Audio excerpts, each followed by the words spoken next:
Biro bitano by'ukwezi okwo omwaka ogwo akoti y'okubanza nkuto ya Kagadi Fort Portal abazigwa bakugira ngu bakaba baine embundu barikutamburira omutuka ekika kya Mark 2 UAY Rukag Mushanju P bakatomera omukozi wa Platinum Banking Agency Mariam Nyangoma ogwo bakamwihaho sente z'abenziika miriyooni 85 ez'ebinaza ku bankinga omu bank emwe omuri Kagadi. Kenneth Bakashaba omuduumizi wa Pooriisi abwa disitulikiti ya Kagadi nagira nkwiha obwo batora omu muhigo ahiterikugamira bakwasira abantu bashatu abarikuteekateekwa kuba bari enyuma y'ekikorwa eki sente zikuhika miriyooni 27 sente zibakuteekateeka ngu nizo ziibirwe bazitungire ezibashangire baziikire omu itaka hamwe na PikiPiki ezibakuteekateeka ngu nizimwe ahari ezibaguzire aha sente eziibirwe.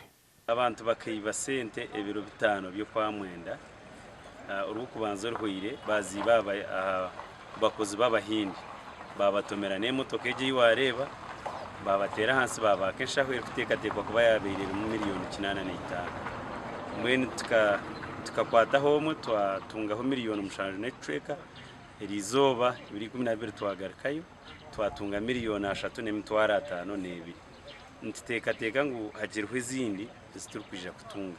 Sente erizooba twazishanga omu kishaka bakazitimbira ekiina nk'uko kuzireba twazanika akuba bakazitimbira ekiina bazitayo omu itaka.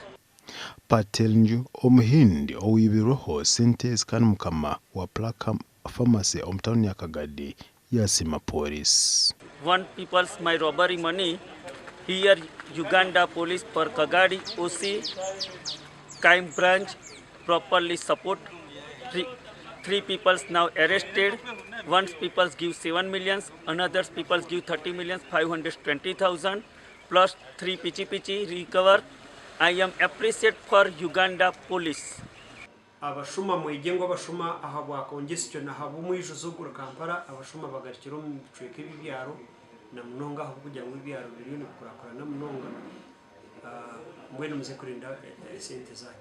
We Mariam Nyangoma obatomire bakacoho n'amaguru akiri omurwaru gasha kwa Thomas tumwebaze.